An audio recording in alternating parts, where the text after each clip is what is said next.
편지를 쓰는 지금도 손이 떨립니다. 제 눈앞에서 내 아들의 뺨을 때렸던 그 손에는 수갑이 채워져 있었습니다. 누군가는 이렇게 물었습니다. 어머니, 정말 이렇게까지 하셔야 했나요? 저는 반드시 해야 했다고 답합니다. 김치 맛이 어땠는지는 상관없었습니다. 단 한 번의 그 따기 소리, 그 순간이 제 인생을 완전히 뒤바꿨으니까요. 그날 이후로 저는 김치를 담그던 손으로 복수를 다짐했습니다. 그리고 마침내 그 손을 꺾었습니다. 모든 일의 시작은 불과 며칠 전 평범했던 어느 날이었습니다. 제가 나이가 이제 67입니다. 평생 시골에서 흙 묻히며 살아왔고 배운 거라곤 농사밖에 모르는 사람입니다. 글이라는 걸 써본 적은 거의 없지만 이번만큼은 누군가에게 제 속을 털어놓지 않으면 숨이 막혀버릴 것 같아 용기를 냈습니다. 제 이야기가 좀 길어질지도 모르겠습니다. 부끄럽게도 이 얘기의 시작은 김치에서 비롯됩니다. 저는 두 손으로 농사를 지으며 김치를 담가왔습니다. 봄에는 제가 직접 기름갓으로 장아찌를 담갔고 여름엔 땀 흘려 키운 배추에 고춧가루를 빻아 양념을 했습니다. 가을이면 김장철이 다가오죠. 그 무렵에는 고춧가루를 듬뿍 넣고 한 포기 한 포기를 정성껏 다듬었습니다. 그렇게 담근 김치를 저는 한 포대씩 싸서 도시에서 사는 아들에게 보내줬습니다. 결혼 전까지 아들은 그 김치를 참 좋아했습니다. 서울에서 학교를 다닐 때도 군대에 있을 때도 김치 국물까지 싹싹 긁어 먹었다는 전화를 해오곤 했죠. 그 생각만 해도 허리 아픈 줄 모른 채 절구질을 했습니다. 그런데 아들이 결혼한 뒤부터 상황이 조금씩 달라지기 시작했습니다. 제 손맛이 바뀐 게 아니라 그 집안 분위기가 예전과는 다르게 느껴졌습니다. 결혼하고 나서부터 같은 김치인데도 제게는 다르게 느껴지기 시작했습니다. 처음엔 그럴 수도 있겠다 싶었습니다. 환경이 바뀌고 식구들 입맛도 다르니 며느리가 제 김치가 짜다, 맵다 하는 말쯤은 그러려니 하고 넘겼죠. 어머니, 다음엔 조금 덜 맵게 해주시면 안 될까요? 처음에는 웃으며 대답했습니다. 그래, 한번 그렇게 해볼게.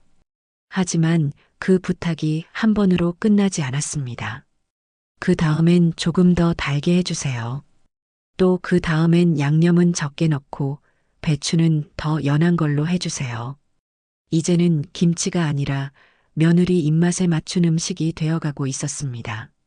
솔직히 저도 섭섭한 마음이 들었습니다. 평생 익혀온 손맛을 하루아침에 바꾸는 게 쉬운 일은 아니잖아요. 더구나 이 김치는 아들 입맛에 맞춰서 늘 만들어 오던 건데 이제 그 아들이 좋아하던 맛도 바꾸라는 건 참 힘들었습니다. 얘야, 엄마가 맵게만 안 하면 되는 거지?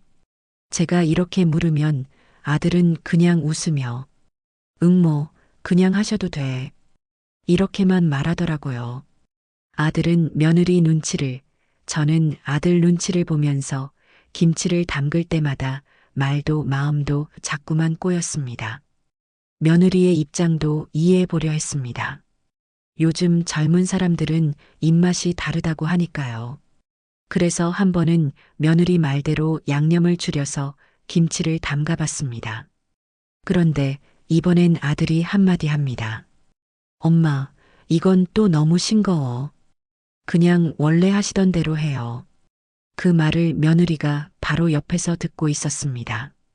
며느리 얼굴이 굳어지는 게 눈에 보였습니다. 그날 이후로 며느리가 제 김치에 대해 말할 때마다 어딘가 날이 서 있었습니다. 어머니 김치는 시골 느낌이 너무 나요. 어머니 김치는 저희 가족 입맛에는 좀 안 맞아요. 이런 말들이 하나둘 쌓이더니 결국 며느리는 제 김치 이야기를 친정엄마에게까지 하게 됐습니다. 그리고 그 하소연이 상상도 못한 결과로 이어졌습니다. 그때부터 며느리의 말투가 조금씩 달라지기 시작했습니다.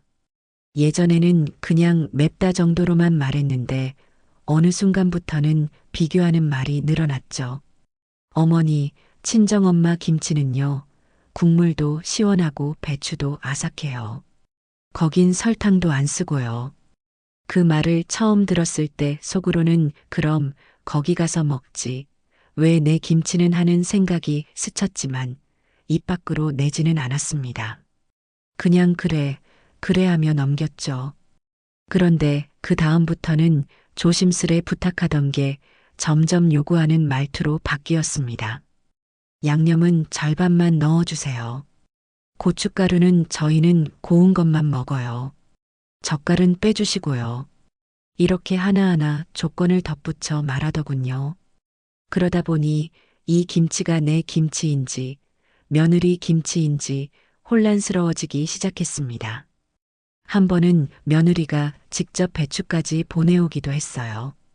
어머니, 이걸로 담가주세요. 저희 집은 이 배추가 입에 맞아요. 그 배추를 들고 한참 서 있는데 마음이 참 묘했습니다. 평생 정성 들여 기른 내 배추는 이제 아무도 찾지 않는 건가 싶어서요. 그날 밤 저는 손톱 밑에 낀 고춧가루를 털어내며 멍하니 주저앉아 있었습니다. 이 손으로 한평생 김치를 담갔는데 이제는 그 손맛조차 외면당하는구나 이런 생각이 들었습니다. 그날 이후로 며느리의 부탁은 멈추지 않았습니다. 이번에는 아예 고춧가루까지 보내오면서 이렇게 말하더군요. 어머니, 이번엔 꼭 이걸로 담가주세요. 지난번 김치는 색도 탁하고 맛도 너무 진해서 저희 가족은 먹지 못했어요. 그 말이 가슴에 박혔습니다. 먹지 못했다고요? 평생 그 김치를 먹으며 제 아들이 컸는데 이제는 못 먹겠다는 건가요?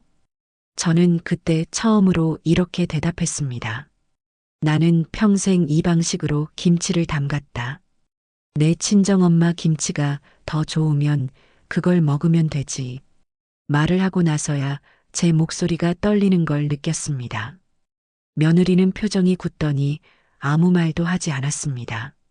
그날 저녁 아들에게서 전화가 왔습니다. 엄마, 며느리 마음 좀 맞춰주면 안 돼? 조심스러운 목소리였지만 며느리 편을 드는 게 느껴졌습니다. 내 아내 입맛에 맞추려고 내가 평생 해온 걸 다 바꿔야 하니? 제가 그렇게 묻자 아들은 잠시 침묵하더니 엄마도 좀 바뀌어야지라는 한마디만 남기고 전화를 끊었습니다. 그 순간 제 안에서 무언가가 딱 하고 부러진 듯 했습니다. 그래, 내가 잘못했다는 거구나. 내가 틀렸다는 거구나. 아마 그날 며느리는 친정 엄마에게 바로 전화를 걸었겠죠. 시어머니가 내 말을 들어주지 않는다고. 그리고 그 전화 한 통이 우리 가족을 산산이 흩어지게 만들 불씨가 될 줄은 그땐 몰랐습니다. 명절이 다가왔습니다. 저는 올해도 어김없이 김치랑 반찬을 한가득 준비했어요. 대파랑 무 그리고 직접 키운 배추로 담근 김치에 돼지갈비 양념까지 바리바리 싸서 부지런히 챙겼죠. 아들네 집에 가는 길은 항상 힘들지만 그래도 명절은 가족이 모이는 날이니까 마음을 다잡았습니다. 짐을 싸면서도 마음 한편이 편치 않았어요. 며칠 전 며느리와 통화했던 게 자꾸 생각나더군요. 어머니, 너무 많이 안 챙겨오셔도 돼요. 그 말투가 예전과는 확실히 달랐습니다.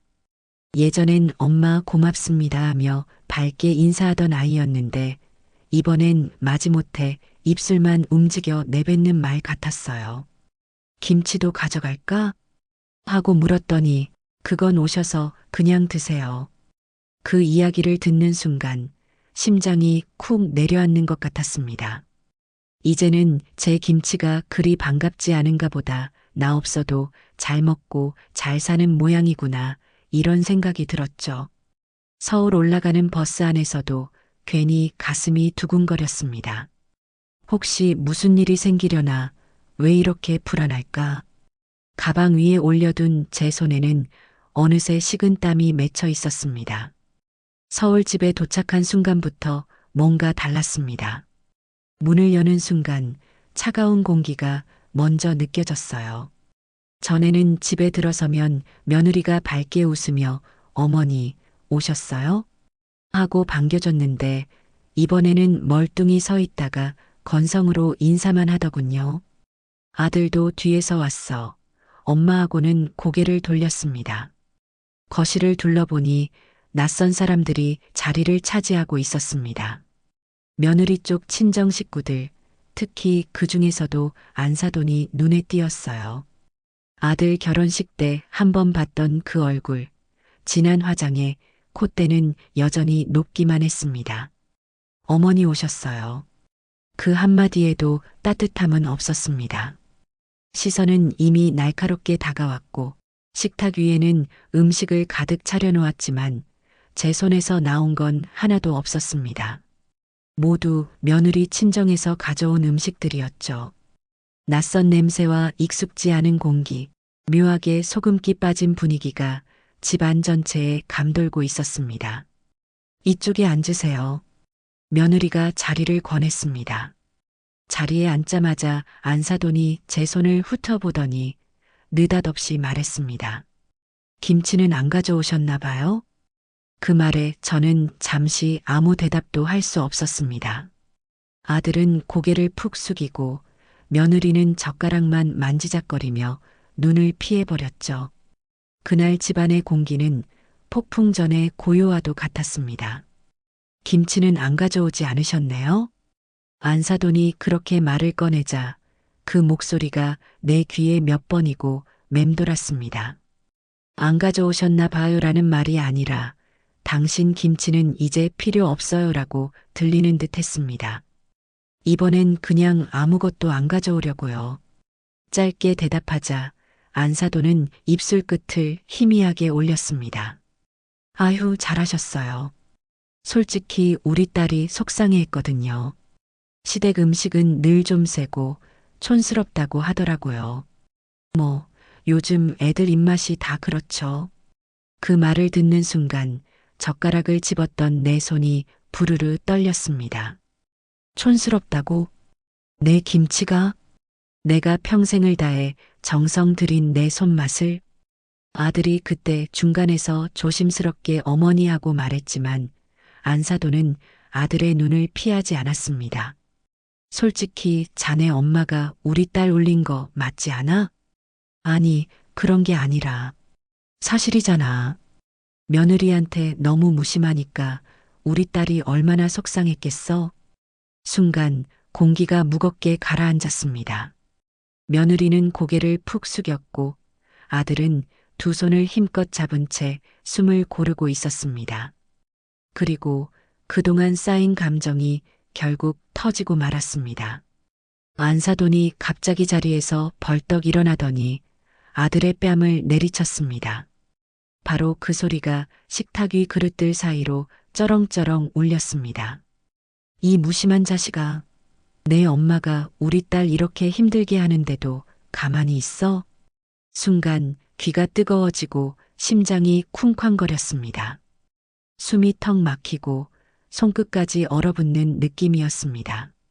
내 아들 뺨에 선명하게 남은 손자국을 보는 순간 마음이 갈기갈기 찢어지는 듯 했습니다. 찰싹 소리가 멎자 방 안은 숨소리마저 사라진 듯 조용해졌습니다. 숟가락을 들고 있던 손들이 멈췄고 모두 숨을 고르는 것 같았습니다. 아들 뺨에는 붉은 손자국이 또렷하게 남아 퍼지고 있었습니다. 아들은 눈을 꽉 감았다가 조심스레 떴고 말없이 거친 숨만 내쉬었습니다. 손을 들어 반응해 볼까? 잠시 망설이더니 결국 그대로 내려놓고 말았습니다. 내 아들이 그렇게 맞으면서도 한마디도 못하고 있는 모습을 보니 속이 다 뒤집혔습니다.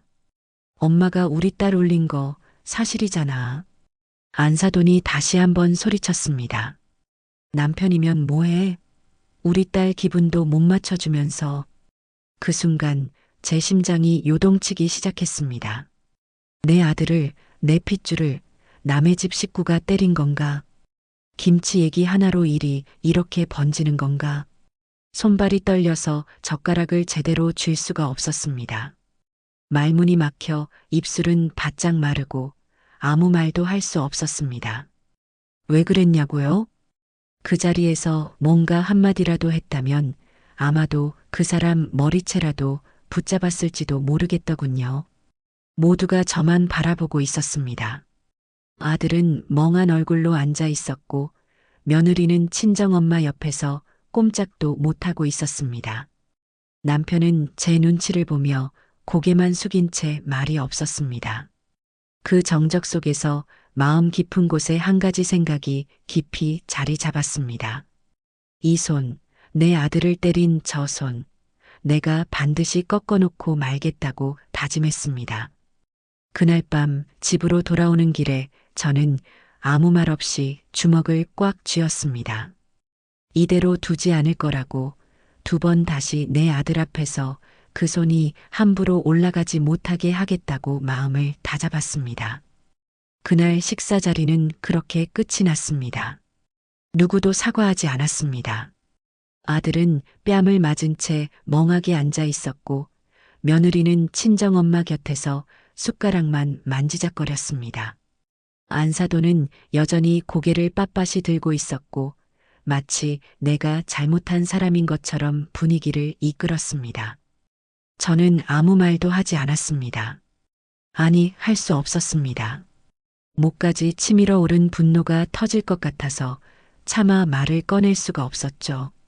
지금 여기서 말하면 내가 정말 폭발하겠구나. 그걸 본능적으로 느꼈습니다. 서울에서 시골로 내려가는 버스 안, 저는 창밖만 멍하니 바라봤습니다. 손끝에 떨림이 계속 남아 있었습니다. 그 손, 내 아들을 때린 그 손이 머릿속에서 사라지지 않았습니다. 눈을 감아도 귓가에 싸대기 소리가 쩌렁쩌렁 맴돌았습니다. 집에 도착해도 좀처럼 잠이 오지 않았습니다.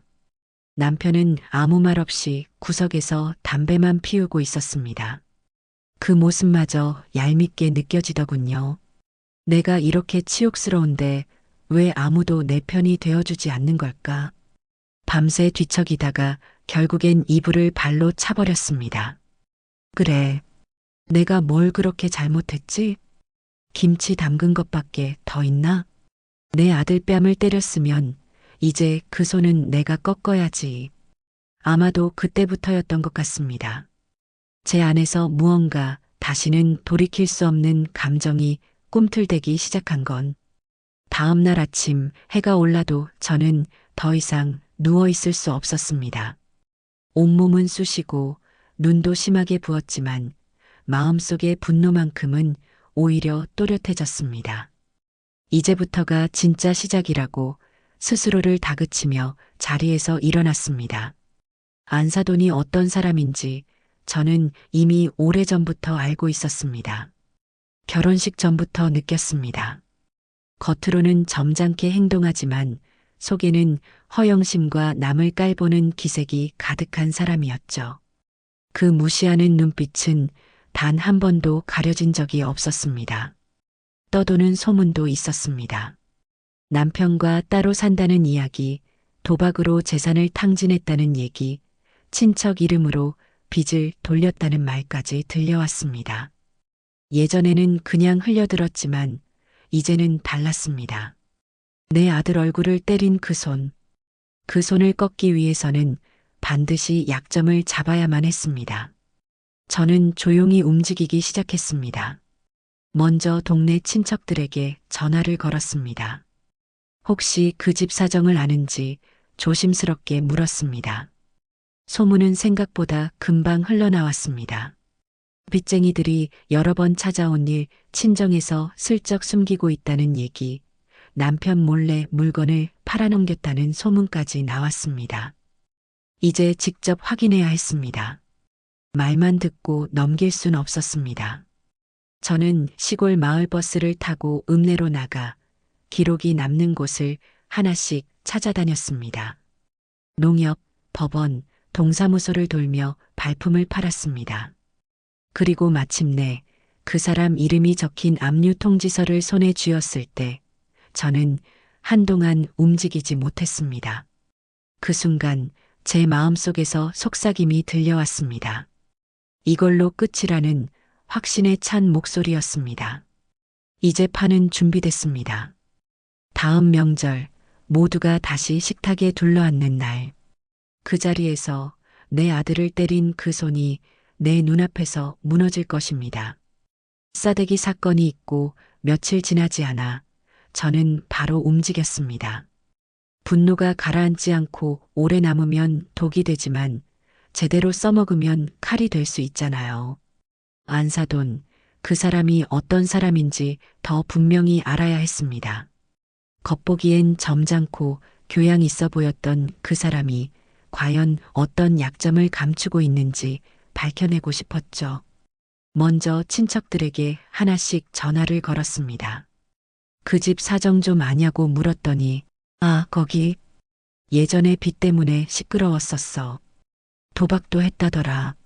남편이랑 각자 따로 산다는 얘기도 있어. 이렇게 소문은 있었지만 확실한 증거가 필요했어요. 소문만 믿고는 상대를 이길 수 없으니까요. 저는 시골 마을 버스를 타고 읍내로 나갔습니다. 농협이며 동사무소, 그리고 법원 기록실까지 두루 다녔죠. 나이든 몸으로 발품을 팔면서도 오히려 속이 뻥 뚫리는 기분이 들었습니다.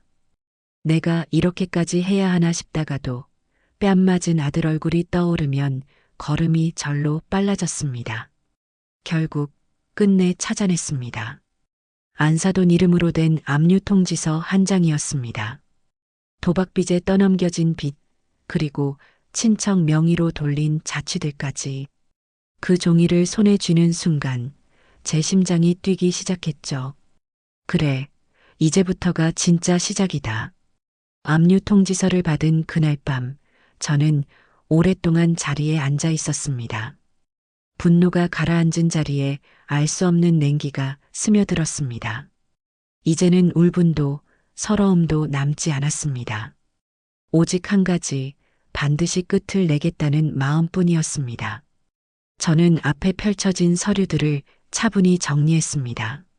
안사돈 이름으로 된 빚, 도박 내역, 그리고 별거 중인 사실까지 모두 챙겼습니다.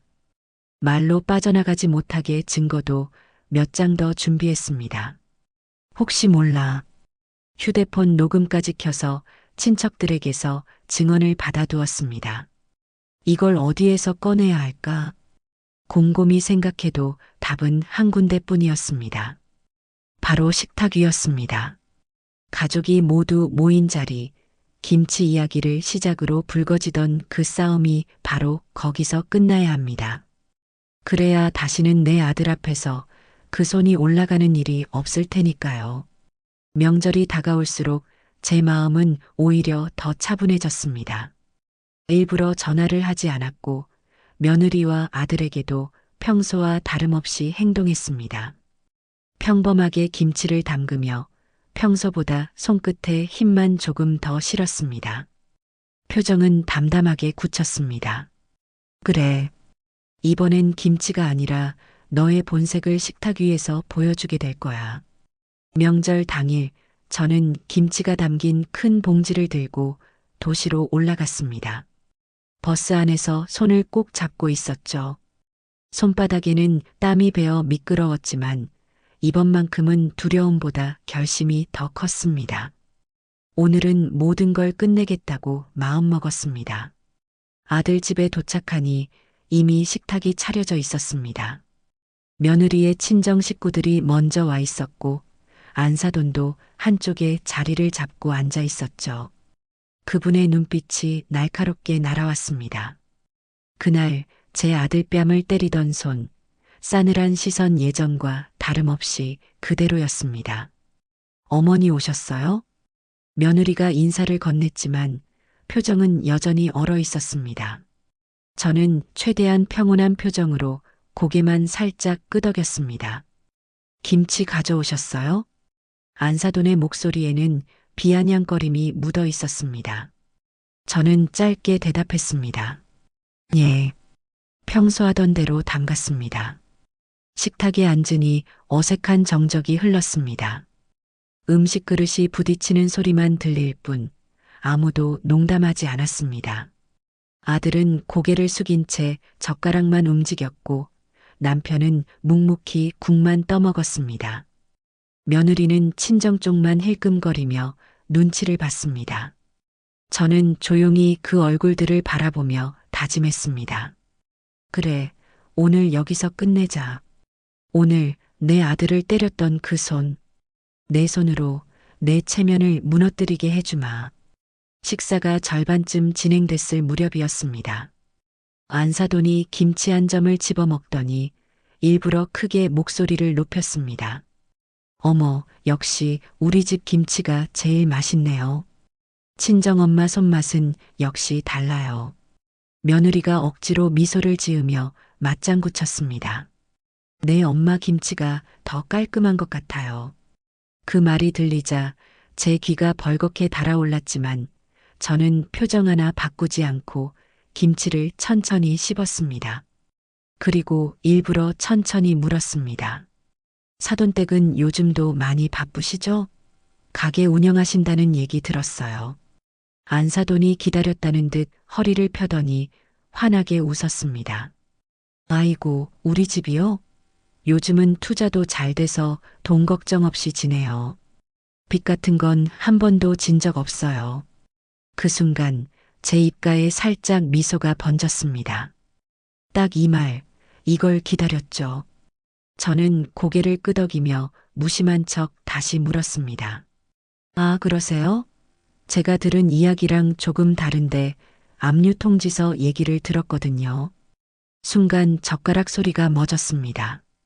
안사돈의 표정이 굳었습니다. 식탁 위 분위기가 삽시간에 냉랭해졌죠. 뭐라고요? 안사돈이 목소리를 높였습니다. 저는 천천히 가방을 열고 종이 한 장을 꺼냈습니다. 안사돈 이름으로 된 압류 통지서였습니다. 그걸 식탁 위에 조용히 올려놓으며 말했습니다.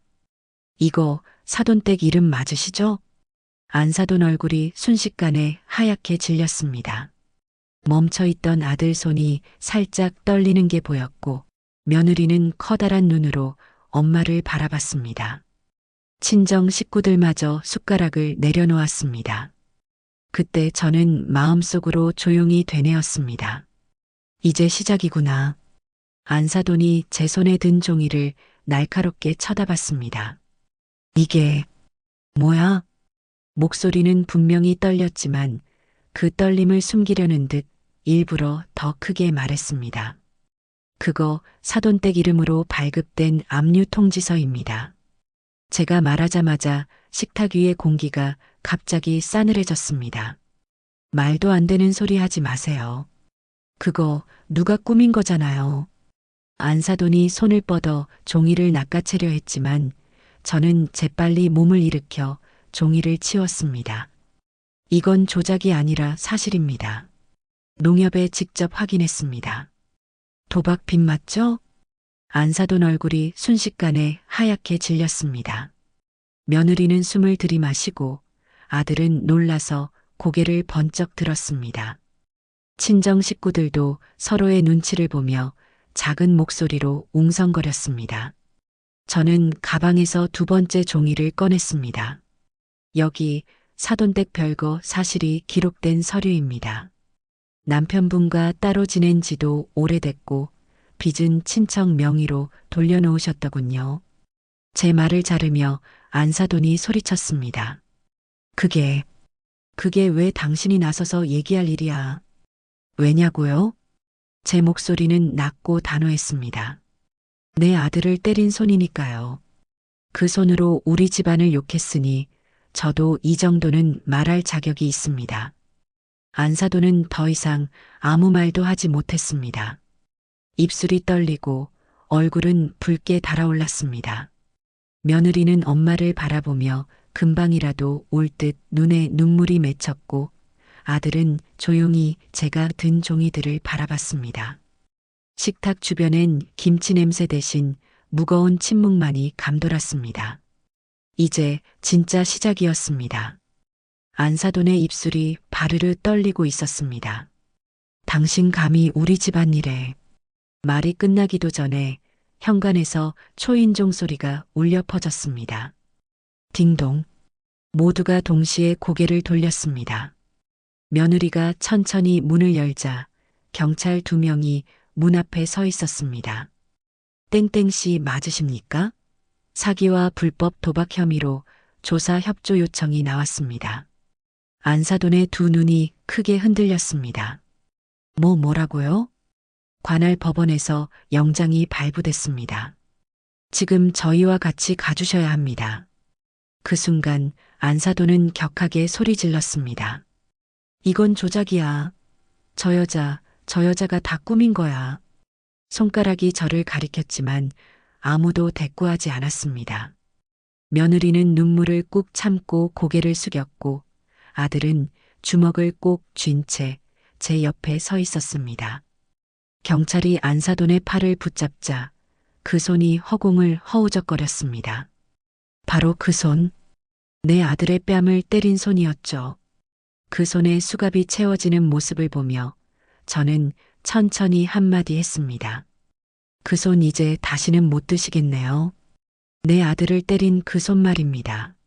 안사돈은 무너져 울부짖으며 경찰차에 끌려갔고 식탁 위에는 차가운 김치와 싸늘한 침묵만이 남았습니다. 경찰차가 떠난 뒤 식탁 위에는 정적만 남아 있었습니다. 김치 냄새가 희미하게 퍼져 있었지만 그마저도 싸늘하게 식어 있었습니다. 아들이 천천히 제 곁으로 다가왔습니다. 맞은 뺨은 아직 붉게 달아올라 있었고 눈가는 축축해 보였습니다. 엄마 미안해. 짧은 그 한마디가 제 마음을 무너뜨렸습니다. 그날 처음이자 마지막으로 아들은 제 편에 서 있었습니다. 며느리는 오랫동안 아무 말도 하지 못하다가 조용히 젓가락을 내려놓았습니다. 엄마 미안해요. 저도. 목소리가 떨리고 있었습니다. 저는 대답하지 않았습니다. 말을 꺼내면 눈물이 쏟아질 것 같았으니까요. 그저 천천히 숨을 내쉬며 다시 그 손을 떠올렸습니다. 내 아들 뺨을 때리던 손, 이제는 수갑에 채워져 흔들리던 모습, 참 묘한 느낌이었습니다. 통쾌함과 함께 설명할 수 없는 공허함이 밀려왔습니다. 이제 다 끝났구나 싶으면서도 왜 이토록 적막할까요? 그 일이 있고 난 뒤 며느리와의 관계는 한결 조용해졌습니다. 예전처럼 다정하진 않지만 적어도 서로를 피하지는 않습니다. 아들은 제 앞에 앉아 조심스럽게 물었습니다. 엄마, 힘들지 않았어? 그 한마디에 저는 조용히 고개를 끄덕였을 뿐입니다. 힘들었다는 말도, 억울했다는 말도 이제 굳이 하지 않아도 되었습니다. 이 편지를 쓰는 이유는 단 하나입니다. 그날의 제 마음을 누군가 알아주길 바라서입니다. 어떤 분들은 제가 지나쳤다고 할 수도 있겠지요. 하지만 제 아들을 때린 손을 그냥 둘 수는 없었습니다. 평생 김치를 담가온 이 손으로 저는 이번엔 그 손을 꺾었습니다. 김치보다 더 오래 기억될 제 인생의 첫 복수였습니다. 이제야 비로소 조금 숨이 트입니다. 그 손, 이젠 다시는 들 수 없습니다. 내 아들 뺨을 때린 바로 그 손입니다. 경찰차가 떠난 뒤 며칠 동안 저는 이상하게 잠이 잘 오지 않았습니다. 분명 통쾌함이 있었지만 마음 한구석이 허전하게 느껴졌죠. 그 손이 꺾인 건 속이 시원한 일이었는데 왜 이렇게 주변이 조용할까요? 왜 이리 마음이 쓸쓸한 걸까요? 며느리는 그날 이후 조용히 제 곁으로 다가왔습니다. 어머니, 제가 너무 철없었어요. 그 말 한마디에 저는 결국 눈물을 흘리고 말았습니다. 싸움의 시작은 김치 때문이었지만 사실 진짜 이유는 아니었습니다. 서로 다름을 인정하지 못했던 마음, 바로 그게 문제였던 거죠. 아들은 여전히 말이 적지만 예전보다 제 눈을 더 자주 마주칩니다. 가끔 김치 국물을 흘리며 밥을 먹는 모습을 보면 괜히 마음이 따뜻해집니다. 그래, 이게 내가 살아온 이유구나. 문득 생각하게 됩니다. 안사도는 아직 소식이 없습니다. 아마 벌금 내고 한동안 머리를 숙이고 살겠죠. 그 손이 두 번 다시 우리 아들 앞에 들리지 않기를 바랄 뿐입니다. 이제는 김치를 담글 때 전보다 조금 덜 맵게 합니다. 며느리가 좋아해서가 아니라 제 마음이 편하자고 이렇게 바꾼 거죠. 아들은 그 김치를 먹으면서 엄마 김치가 제일 맛있다고 말해줍니다. 그 말을 들을 때마다 별것 아닌 김치 하나에 왜 이렇게 눈물이 나는지 모르겠습니다. 그래서 이렇게 편지를 씁니다. 억울했던 저의 이야기, 속이 시원했던 그날의 기억, 그리고 지금 찾아온 조용한 평화까지 이 모든 순간을 누군가 함께 기억해 주길 콰이어틀리 바라봅니다.